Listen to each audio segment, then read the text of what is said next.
Boa noite a todos que estão chegando para fazer o Evangelho de hoje, para o estudo do Evangelho segundo o Espiritismo. Eu me chamo Mila, sou trabalhadora da Casa de Francisco. Boa noite, Lu, saudade de tu! Então, eu venho aqui hoje, para a gente falar mais uma vez, ler um pouquinho sobre o Evangelho, para a gente se fortalecer no nosso dia a dia. Boa noite, Tarcísio, sejam bem-vindos. Todos sejam abraçados virtualmente, se sintam abraçados por mim, por toda a espiritualidade amiga que nos assiste, que possa estar conosco, nosso anjo da guarda, para que a gente possa fazer o Evangelho. Então, o capítulo de hoje é o capítulo 14, que fala sobre, que vem com o título de honrai o vosso pai e a vossa mãe. Então, do item 1 ao item 3. No 1, vem falando o seguinte: conheceis os mandamentos, não cometereis adultério, não matareis, não roubareis, não prestareis falsos testemunhos, não prejudicareis a ninguém. Honrai o vosso pai e a vossa mãe. Marcos, capítulo 10, versículo 19. E Lucas, capítulo 18, versículo 20. No item 2, honrai vosso pai e vossa mãe, para que se prolongue os teus dias na terra, que o Senhor, vosso Deus, vos dará. Decálogo, Êxodo 20 a 12. E o item 3 fala o seguinte, sobre a piedade filial. O mandamento, honrai o vosso pai e a vossa mãe, é uma consequência da lei geral de caridade e de amor ao próximo, porque não se pode amar ao próximo sem amar a seu pai e a sua mãe. Então, como Jesus já nos falou, que amar a Deus sobre todas as coisas e ao teu próximo como a si mesmo, imagine amar o nosso pai e a nossa mãe, que são os nossos mais próximos. Mas a palavra honrai, no seu significado, encerra que é necessário ao amor acrescentar o respeito, as atenções, a submissão e a condescendência, o que implica na obrigação de cumprir para com eles, de uma maneira mais rigorosa ainda, tudo que a caridade manda para com o próximo. Esse dever se estende naturalmente às pessoas que fazem às vezes a função de pai e de mãe, e que têm tanto mais mérito quanto o seu devotamento é menos obrigatório. Deus pune de maneira rigorosa toda violação a esse mandamento. Honrar a seu pai e a sua mãe não é só respeitá-los, é também assisti-los na necessidade, é proporcionar-lhes o repouso nos seus dias de velhice e cercá-los de solicitude, como fizeram todos os dias na nossa infância. Esse evangelho nos faz refletir sobre a nossa responsabilidade para com nossos pais, que, como vem aqui falando, que Deus será rigoroso para com aqueles que não cumprem esse mandamento de honrar o pai e a mãe.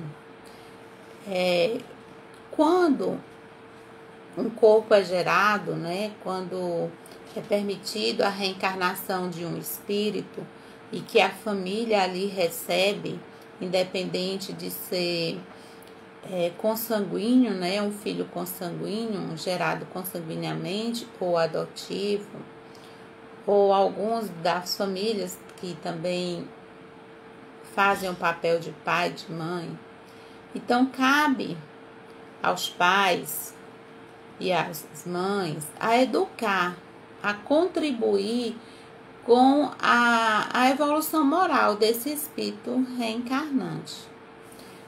Por mais que os pais façam, que eduquem, que façam o seu melhor para ajudar na evolução moral daquele espírito, e mesmo assim não teve êxito, a culpa não são dos pais, mas sim do próprio espírito, do próprio filho, que não aproveitou a oportunidade do amparo dos pais.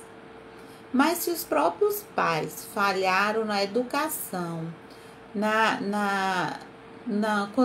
de conduzir o espírito reencarnante, o seu filho, nas leis morais, para que seja um bom cidadão, para que possa evoluir espiritualmente, se ele falha, aí sim, ele vai responder também perante a Deus. Mas não cabe a nós, filhos, a julgar os nossos pais. Cabe sim a gente fazer a nossa parte, né? Os bons filhos que souberam aproveitar o máximo que os pais pôde de dar melhor aos filhos, glória, né? Que a gente possa fazer e tentar fazer o melhor, amparar os nossos pais. Tem uma parte do evangelho que ele fala assim: sua mãe vendeu o leite do seu seio para amamentá-lo? Não. Né? As nossas mães passaram noites e noites acordadas, nos amamentando, nos acalentando. Então, assim a gente tem que fazer para com eles nas suas velhices. E não diante da velhice perder a paciência, deixá-lo em um quarto, em um canto abandonado, maltratá-los, como a gente vê muitos idosos sendo maltratados pelos seus filhos, né? Então isso é muito, Deus punirá severamente as pessoas que fazem com isso. Aí agora é o momento de sermos gratos àqueles que muito fizeram por nós, aqueles que passaram noites acordadas, que nos auxiliaram nos nossos estudos, na nossa educação, que nos deram amor. Então, uma família muito bem estruturada, em que tem a convicção de que tem a responsabilidade para aqueles que recebem no seu lar, que dá acima de tudo amor, respeito, dignidade, é uma família equilibrada. E uma das coisas muito importantes é convidar Deus a estar a esse lar. A gente aqui da doutrina espírita recomenda muito o evangelho no lar. Porque quando a gente faz o evangelho no lar, a gente convida Jesus, nós convidamos a Deus e os bons espíritos para estarem no nosso lar. Nós aprendemos com eles, nós estudamos o evangelho, nós tentamos praticar da melhor forma possível, conforme a nossa evolução reencarnatória. E isso contribui muito para o auxílio dos espíritos reencarnantes. Mas nem todos têm essa oportunidade. Muitos pais relaxam com a educação dos seus filhos, com o auxílio, né, no qual também maltrata os seus filhos em diversas coisas, verbais, através de pancadas, de maltratos, e muitas crianças vão para os asilos, para os orfanatos, desculpem. E aí é um lar desestruturado, onde não cabe muitas vezes a presença de Deus. E quando se cabe a presença de Deus, o auxílio é mútuo, tanto dos pais para com os filhos, como dos filhos para com os pais. E fazendo um guincho, né, dessa passagem com o Livro dos Espíritos, eu fui no Livro dos Espíritos na questão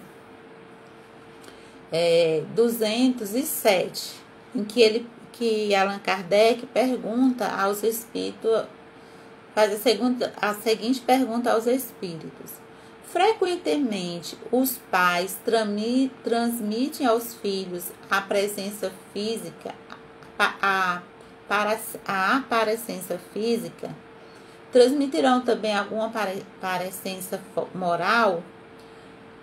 E aí os espíritos respondem: não.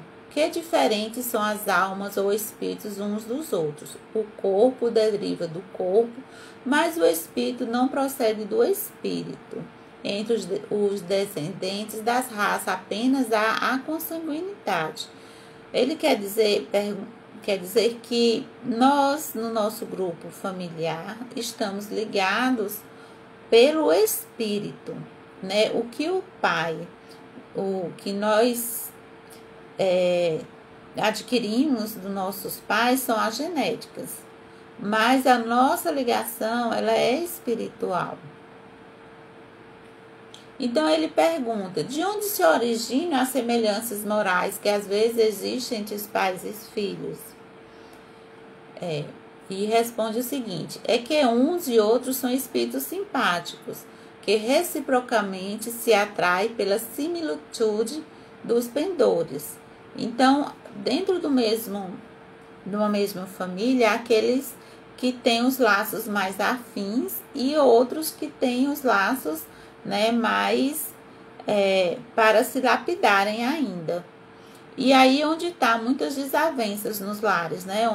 Onde alguns pais não aceitam os filhos reencarnantes, onde os filhos não aceitam os pais. E existe as desavenças também entre os irmãos.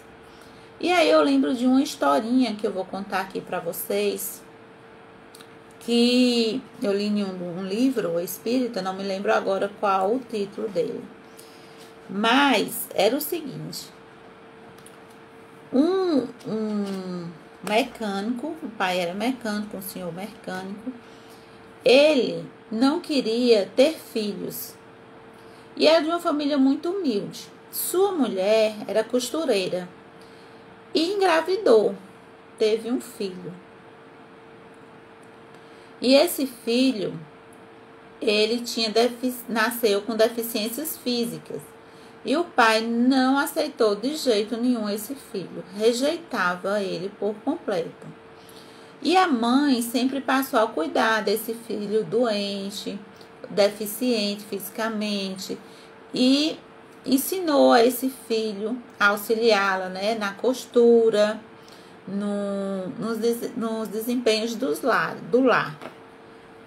Com o passar do tempo, a esposa engravida novamente e tem um filho perfeito, muito bonito, cresce, vira um homem, só que não aproveitou a mesma coisa que o filho com deficiência, com dificuldades físicas, aproveitou os ensinamentos morais da mãe. O segundo filho foi auxiliar o pai na oficina, só que começou a se envolver com drogas e usar, né, de coisas que fizesse mal, tanto para a família como para ele, de se envolver com tráfico. E um certo dia, os traficantes chegaram na oficina do pai, e aí, para matar o filho que era tanto adorado por esse pai. E a bala pega no pai, que foi proteger o filho. E o que acontece? O pai fica paralítico. Com o passar do tempo, o filho paralítico, que veio para auxiliar o pai nessa prova, começou a ensinar o pai a como viver com aquela situação, a como lidar com aquela situação. No início, o pai rejeitou muito, não queria auxílio, muito orgulhoso, muito revoltado com a situação, mas com o decorrer do tempo, começou a aceitar a ajuda do filho. E assim, o filho que veio com essa missão de auxiliar o seu pai, ele consegue, porque o pai passa a enxergar a tamanha alma, tamanho espírito bondoso que existia naquele filho deficiente. E assim eles conseguiram resgatar, né, o amor, o respeito, a tolerância entre si. E foi assim que esse filho veio, para poder auxiliar o seu pai. Então, nós estamos aqui na Terra, nos nossos lares, nas nossas famílias, não por um acaso. A gente está justamente para que a gente aprenda a podar nossas arestas, aprenda a auxiliar os nossos pais, sermos amorosos, sermos pacientes com eles. Diante de pais que também precisam, né, trazer Deus para dentro de casa, participar mais da vida dos filhos, que ainda que muitas vezes os filhos vêm para auxiliar os pais, não é uma missão fácil. Não é uma missão fácil para os filhos, não é uma missão fácil para os pais. Mas que possamos aprender. Nesse momento que estamos vivendo de pandemia, a gente está muito presente na nossa família, muito presente com nossos pais. Que a gente possa auxiliá-los cada vez mais, auxiliá-los nas suas dificuldades, porque eles precisam da gente, que a gente, como a gente precisa deles e como a gente precisou na nossa infância, que a gente possa dar o melhor que a gente possa ter, oferecer para nossos pais, para que quando eles partam para o plano espiritual, esses laços estejam cada vez mais fortes, né? Mais amorosos uns com os outros. Então é assim que a gente precisa ser. Se a gente tem que amar, né, os outros, a gente precisa aprender. Precisa aprender a amar o nosso próximo como a si mesmo. Que só em nos dar a vida, a oportunidade de reencarnarmos. Só isso já é um grande mérito que nós tivemos e precisamos ser gratos a eles por essa oportunidade de estarmos reencarnados. Cabe a nós fazer o melhor, aproveitar essa oportunidade, não abandonar nossos pais, né? Poder auxiliá-los nas suas dificuldades, porque eles vão voltar a ser crianças. E aí onde vai estar os nossos desafios de cuidar, de limpar, de dar banho, de conversar, de fazer companhia, de fazer uma boa leitura, de dar carinho, amor, atenção, conversar. Porque às vezes eles ficam muito solitários quando chega a velhice. E eles só querem atenção, conversar, dar carinho, receber carinho. Então que a gente possa fazer por eles o que eles fizeram por nós um dia.